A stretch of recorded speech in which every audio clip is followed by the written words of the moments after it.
Students, welcome to e learning class of pioneer coaching. पिछले class में narration की चर्चा हम लोग कर रहे थे, जिसमें हमने आपको बताया है कि डायरेक्ट स्पीच के वाक्य के दो भाग होते हैं।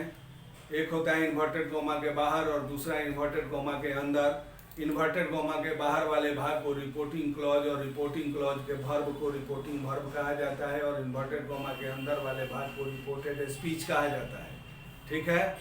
डायरेक्ट से इनडायरेक्ट में बदलते समय रिपोर्टिंग वर्ब से, सेज, सेड के बाद अगर टू प्लस ऑब्जेक्ट नहीं लगा हो तो इनडायरेक्ट में उसे प्राय नहीं बदला जाता है। लेकिन यदि उसके बाद टू प्लस ऑब्जेक्ट लगा हो तो रिपोर्टिंग वर्ब से को टेल में, सेज को टेल्स में, सेड को टोल्ड में बदलते हैं, टू को हटा देते हैं, सीधे ऑब्जेक्ट लिखते हैं। कॉमा और इन्वर्टेड कॉमा हटाकर दैट का प्रयोग करते हैं। डायरेक्ट स्पीच का जो सब्जेक्ट है उसको SON/123 के नियम से बदलते हैं। यानी यदि रिपोर्टेड स्पीच का सब्जेक्ट फर्स्ट पर्सन हो तो वह रिपोर्टिंग वर्ब के सब्जेक्ट के अनुसार बदलता है, सेकंड पर्सन हो तो वह रिपोर्टिंग वर्ब के ऑब्जेक्ट के अनुसार बदलता है और थर्ड पर्सन हो तो नो चेंज होता है। ठीक है। तो ये सब्जेक्ट हो गया। वर्ब के बारे में मैंने आपको बताया कि यदि रिपोर्टिंग वर्ब प्रेजेंट टेंस या फ्यूचर टेंस में रहे तो रिपोर्टेड स्पीच के वर्ब के टेंस में कोई चेंज नहीं होता है, जिस टेंस में रहेगा उसी टेंस में रह जाएगा। आगे हमने कहा कि लेकिन यदि रिपोर्टिंग वर्ब अगर पास्ट टेंस में रहे और रिपोर्टेड स्पीच का वर्ब यदि प्रेजेंट या फ्यूचर टेंस में तो इनडायरेक्ट में वह भी पास्ट टेंस में बदल जाता है। तीसरा हमने कहा कि यदि रिपोर्टिंग वर्ब पास्ट टेंस में रहे और रिपोर्टेड स्पीच का वर्ब यदि सिंपल पास्ट में तो इनडायरेक्ट में वह पास्ट परफेक्ट में बदल जाता है। यदि चौथा है कि यदि रिपोर्टिंग वर्ब पास्ट टेंस में रहे और रिपोर्टेड स्पीच का वर्ब यदि पास्ट कंटिन्यूअस में तो इनडायरेक्ट में वह पास्ट परफेक्ट कंटिन्यूअस में बदल जाता है। और पांचवी बात मैंने कहा कि यदि रिपोर्टेड स्पीच अगर यूनिवर्सल ट्रूथ हो यानी शाश्वत सत्य हो तो उसके वर्ब का टेंस नहीं बदलता है, जो कि हमेशा सिंपल प्रेजेंट टेंस में होता है। तो उसके टेंस का वर्ब नहीं बदलता है, भले ही रिपोर्टिंग वर्ब पास्ट टेंस में क्यों न हो। ठीक है ना। और उसके बाद हमने आपको एक डायग्राम लिखकर समझा दिया कि यदि रिपोर्टिंग वर्ब अगर पास्ट टेंस में रहेगा तो रिपोर्टेड स्पीच का वर्ब इसी डायग्राम के अनुसार बदल जाता है। ठीक है ना। जो टेबल अभी हमने इसके पिछले क्लास में आपको लिखा था तो उसको आप ध्यान से उस टेबल को पढ़ लीजिएगा। ठीक है। अब वहां से आगे की बात हम आपसे करते हैं। अब देखिए,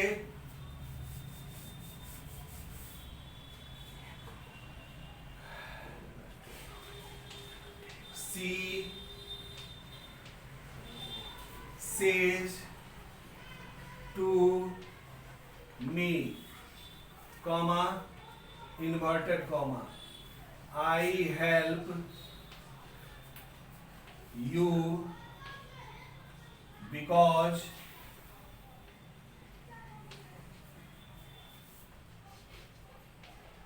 you help me। ठीक है। she says to me I help you because you help me। अब यहाँ क्या है कि हमने कहा कि रिपोर्टेड स्पीच में जितने भी प्रोनाउंस तथा डिटर्मिनर्स प्रयुक्त होते हैं वो सारे SON/123 के नियम से ही बदलते हैं। जितने भी प्रोनाउंस या डिटर्मिनर्स होते हैं वो सारे SON/123 के नियम से ही बदलते हैं, लेकिन उनका केस नहीं बदलता है। ठीक है। जैसे देखिए, प्रोनाउंस है यहाँ आई, उसके बाद यू, फिर है यू और फिर मी, है ना। ये चार गो प्रोनाउन यहाँ यूज हुआ है, आई, यू, मी। तो हमने क्या कहा कि जितने भी प्रोनाउंस या डिटर्मिनर्स जैसे माई, यावर, योर, ही, हर, ये सारे डिटर्मिनर्स हैं, अगर यूज हुए हैं तो वो SON/123 के नियम से ही बदलते हैं, लेकिन उनका केस नहीं बदलता है। ठीक है ना। जैसे मान लीजिए इतना पहले हम बदल कर आपको दिखाते हैं, सी सेज टू मी, तब क्या हो जाएगा, सी सेज बदल जाएगा टेल्स में, टू हट जाएगा, सीधे ऑब्जेक्ट हो गया मी, कॉमा इन्वर्टेड कॉमा हट गया, क्या होगा, यस दैट। ठीक है। अब क्या है कि यहाँ आई है, आई कौन पर्सन है, अब बोलो, first person, yes first person है, तो ये किसके अनुसार बदलेगा, हाँ सब्जेक्ट के अनुसार, तो सब्जेक्ट क्या है, सी, तो इसलिए आई बदल गया सी में, सी। अब यहाँ हेल्प है, यहाँ सेज प्रेजेंट टेंस है, तो चूंकि प्रेजेंट टेंस है तो इसका टेंस नहीं बदलेगा, अगर ये प्रेजेंट टेंस है तो प्रेजेंट टेंस में ही रह जाएगा, यानी आई है तो V1 है, और सी यहाँ थर्ड पर्सन हो गया, तब यहाँ V5 हो गया हेल्प्स। अब यू है, तो यू कौन पर्सन है, सेकंड पर्सन है,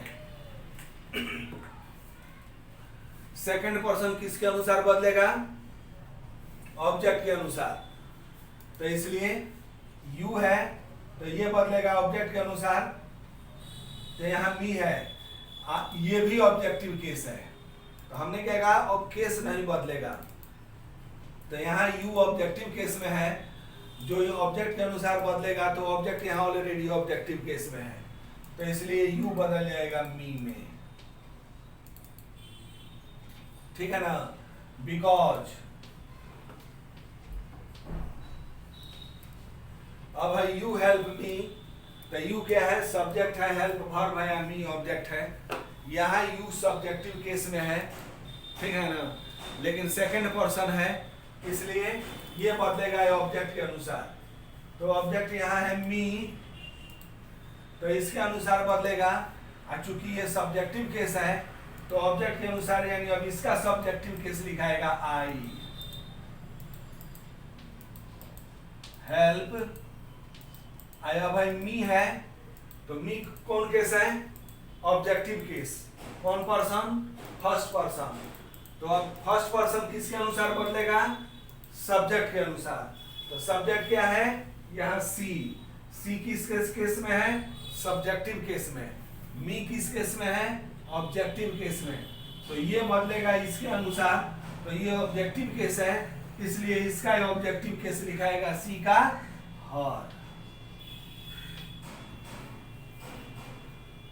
नहीं समझा लोग, फिर एक बार सुनिए, हमने कहा कि डायरेक्ट स्पीच में, यानी रिपोर्टेड स्पीच में जितने भी प्रोनाउंस तथा डिटर्मिनर्स होते हैं तो सब SON/123 के नियम से ही बदलते हैं, बदलते तो हैं लेकिन उनका केस नहीं बदलता है, ठीक है।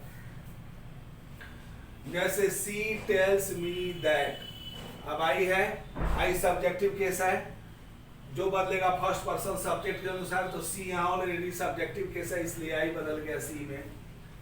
हेल्प है, यहाँ प्रेजेंट टेंस है, तो यहाँ V5 हो गया हेल्प्स।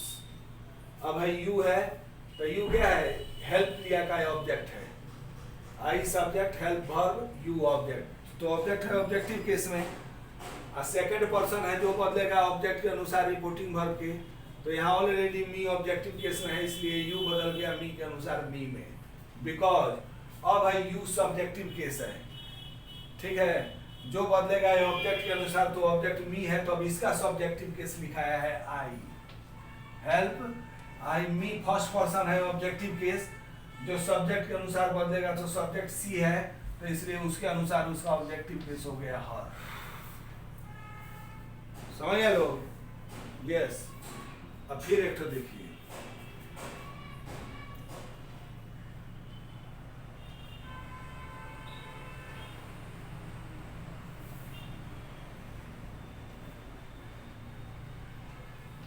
he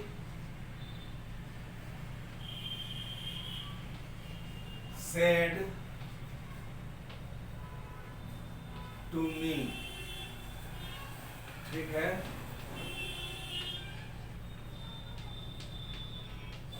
Ravi is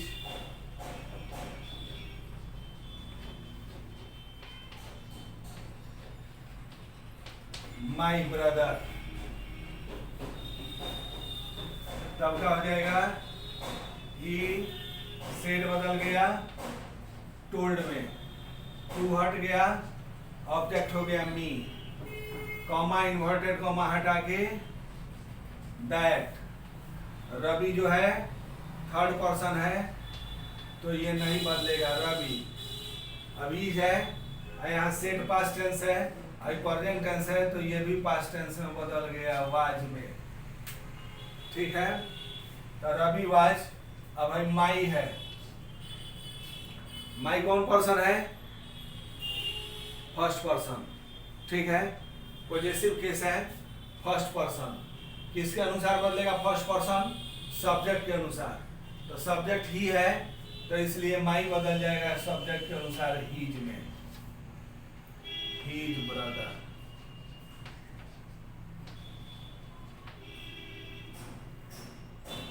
समझ गए लोग। तो ये हमने एक नियम आपको बताया कि यदि रिपोर्टिंग वर्ब प्रेजेंट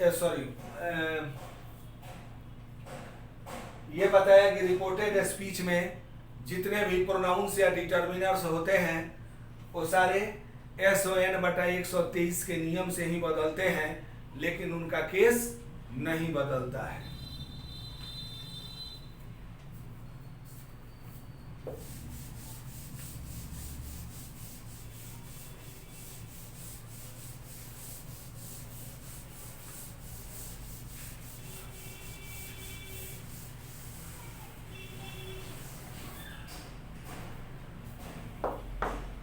ठीक है, अब आगे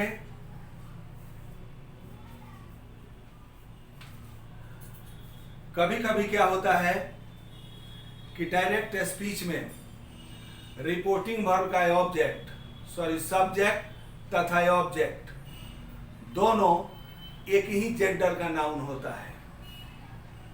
कभी कभी हमने कहा क्या होता है, रिपोर्टिंग वर्ब का सब्जेक्ट और रिपोर्टिंग वर्ब का ऑब्जेक्ट दोनों एक ही जेंडर का नाउन होता है। ठीक है, तो जब हम इनडायरेक्ट में बदलते हैं तो उनके लिए रिपोर्टेड स्पीच में एक ही तरह का प्रोनाउन और डिटर्मिनर यूज हो जाता है। ठीक है, इसलिए असमंजस की स्थिति पैदा हो जाती है, ये नहीं पता चल पाता है कि कौन सा प्रोनाउन या डिटर्मिनर किस नाउन के लिए इस्तेमाल हुआ है। नहीं, जैसे लिख कर दिखाते हैं आपको,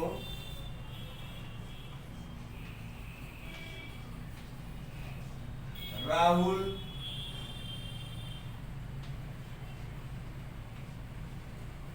said to Mohan, comma, inverted comma,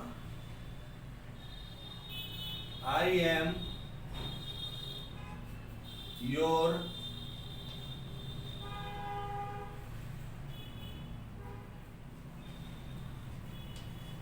friend and you are my friend.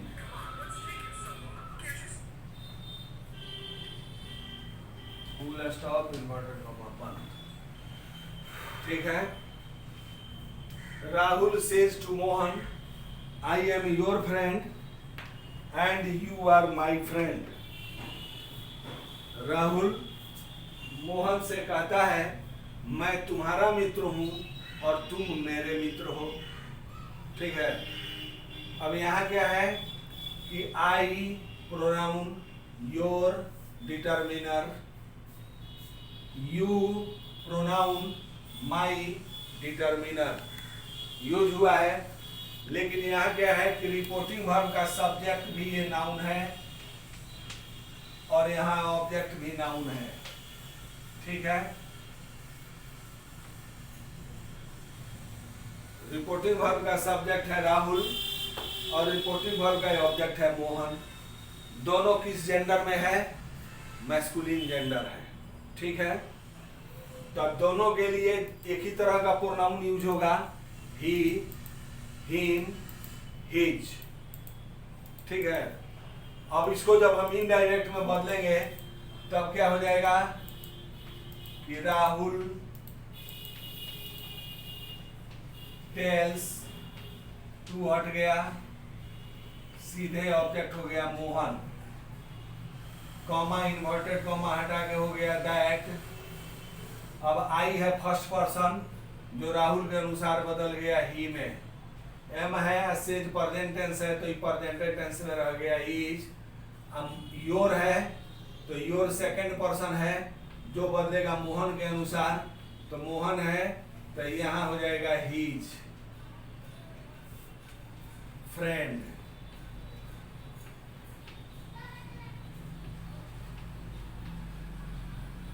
And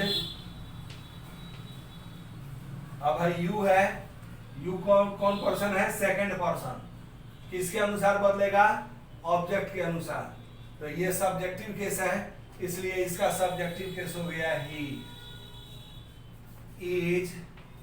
अब भाई माई है, ये पॉजेसिव केस है, जो बदलेगा फर्स्ट पर्सन है तो सब्जेक्ट के अनुसार, यानी राहुल है तो राहुल के अनुसार हो गया हीज, मैस्कुलिन जेंडर हीज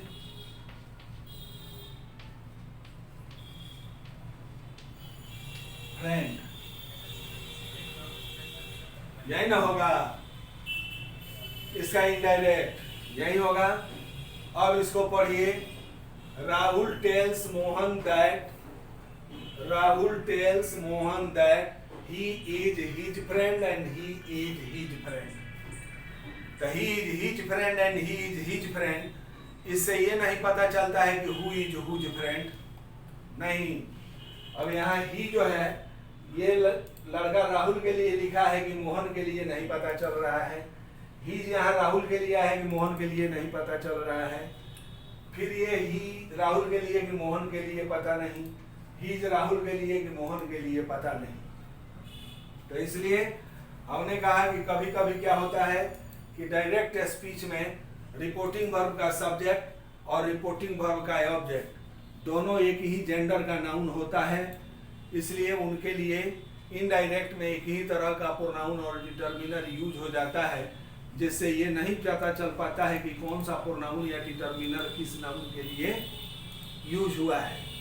तो यदि ऐसा वाक्य हो तो प्रोनाउन और डिटर्मिनर यूज करते समय यहाँ ब्रैकेट में उस नाउन को लिख दिया जाता है जिसके बदले में वो आया है, नहीं। तो जब बनाएंगे तब क्या हो जाएगा, राहुल टेल्स मोहन दैट ही,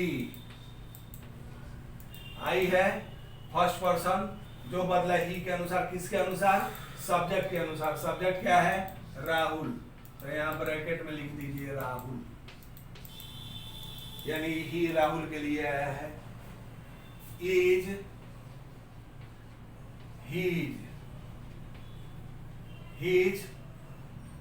अब योर जो है बदल के हीज हुआ, किसके अनुसार बदला, मोहन के अनुसार। सेकंड पर्सन है जो ऑब्जेक्ट के अनुसार बदला, तो ये हीज मोहन के लिए, तो राहुलों के लिए हो सकता है, लेकिन यहाँ यह है मोहन के लिए, इसलिए ब्रैकेट में लिख दीजिए मोहन। ठीक है, हीज फ्रेंड एंड ही, कौन, अब भाई यू बदला ही में, तो सेकंड पर्सन है, किसके अनुसार बदला, ऑब्जेक्ट के अनुसार, तो ऑब्जेक्ट है मोहन, इसलिए मोहन के लिए आया है। इज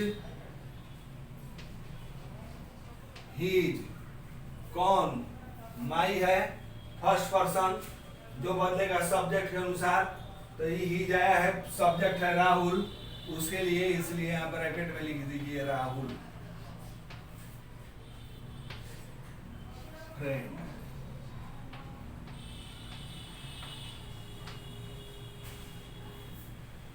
ठीक है ना। तो एक ये बात हमने कहा कि कभी कभी क्या होता है कि डायरेक्ट स्पीच में रिपोर्टिंग वर्ब का सब्जेक्ट और रिपोर्टिंग वर्ब का ऑब्जेक्ट दोनों एक ही जेंडर का नाउन होता है, इसलिए इनडायरेक्ट में बदलते समय दोनों के लिए एक ही तरह का प्रोनाउन और एक ही तरह का डिटर्मिनर प्रयुक्त होता है। इसलिए ये नहीं पता चल पाता है कि कौन सा प्रोनाउन किस नाउन या के लिए यूज हुआ है या कौन सा डिटर्मिनर किस नाउन के लिए यूज हुआ है। इसलिए इनडायरेक्ट में बदलते समय जब बदलते हैं तो जो भी प्रोनाउन या डिटर्मिनर यूज होता है तो किस नाउन के लिए आया है वहां ब्रैकेट में उस नाउन को जना दिया जाता है, ताकि सामने वाला ये समझ ले कि लड़का सही समझ रहा है और सही जगह मेंशन किया है। नहीं तो कंफ्यूजन होता है कि लड़का पता नहीं राहुल के लिए मेंशन किया है कि मोहन के लिए। समझ गए लो ना। तो एक ये बात हो गई। अब चलिए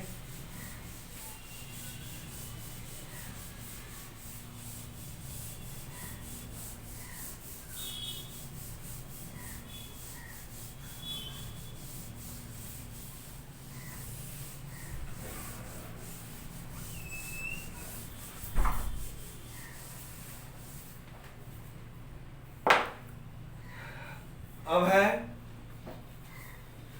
कि यदि डायरेक्ट स्पीच में रिपोर्टिंग वर्ब अगर पास्ट टेंस में हो, क्या चीज पास्ट टेंस में हो? Reporting verb. Yes, reporting verb यदि पास्ट टेंस में हो तो रिपोर्टेड स्पीच में जितने भी निकटता सूचक शब्द होते हैं वो सारे निम्न तालिका के अनुसार दूरी सूचक शब्दों में बदल जाते हैं। निकटता सूचक शब्द दूरी सूचक शब्दों में बदल जाते हैं। ठीक है, कैसे? तो फिर यहां लिखते हैं डायरेक्ट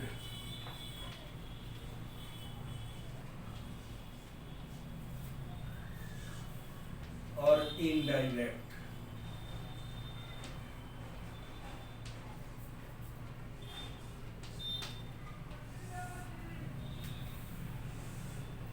डायरेक्ट और इनडायरेक्ट, ठीक है ना। ये भी बदलाव तभी होगा जब रिपोर्टिंग वर्ब पास्ट टेंस में होगा। ठीक है, तो यदि रिपोर्टिंग वर्ब पास्ट टेंस में होगा तो रिपोर्टेड स्पीच में प्रयुक्त दिस दैट में बदल जाएगा। ठीक है, दीज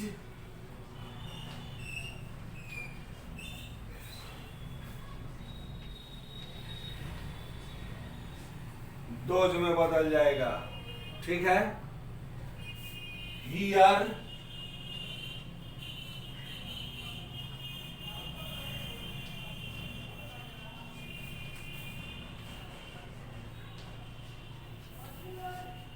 देयर में बदल जाएगा। ठीक, नाउ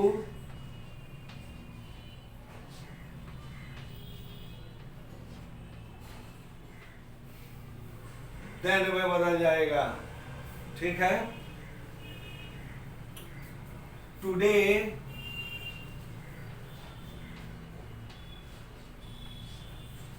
दैट डे में बदल जाएगा।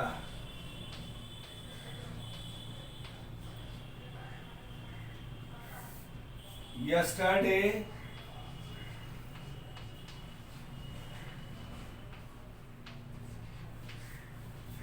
द प्रीवियस डे में।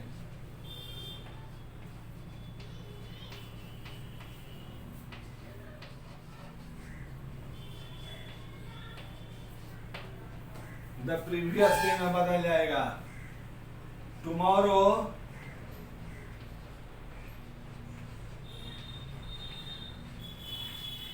द नेक्स्ट डे में।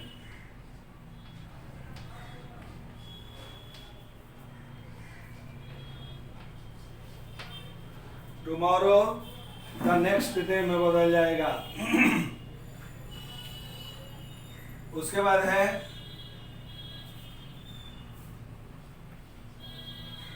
The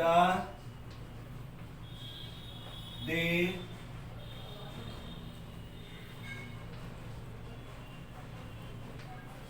before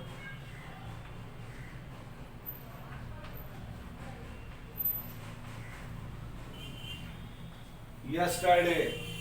the day before yesterday ये किस में बदलेगा? 2 days बिफोर में। इसमें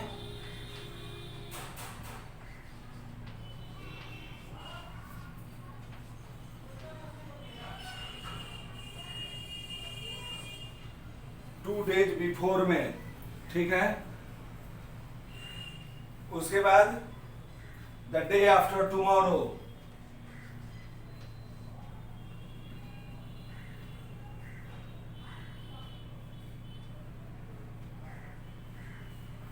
the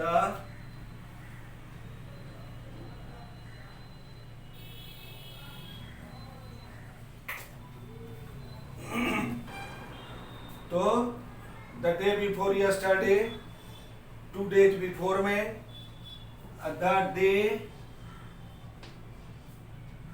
after tomorrow,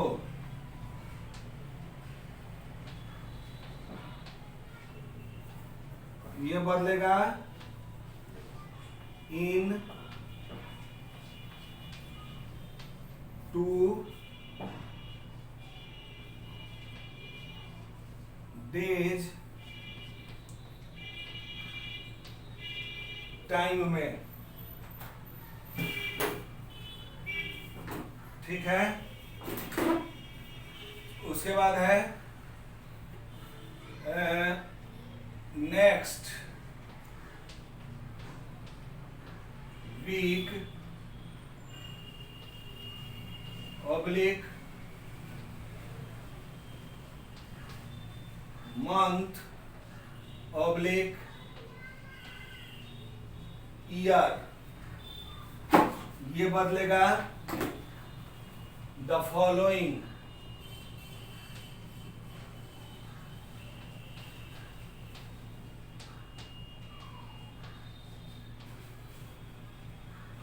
the following week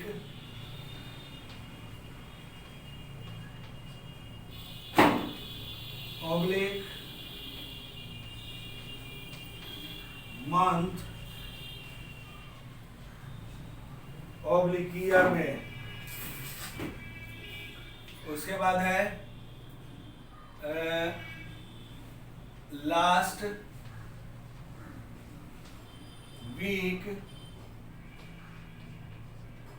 oblique month oblique year, ये बदलेगा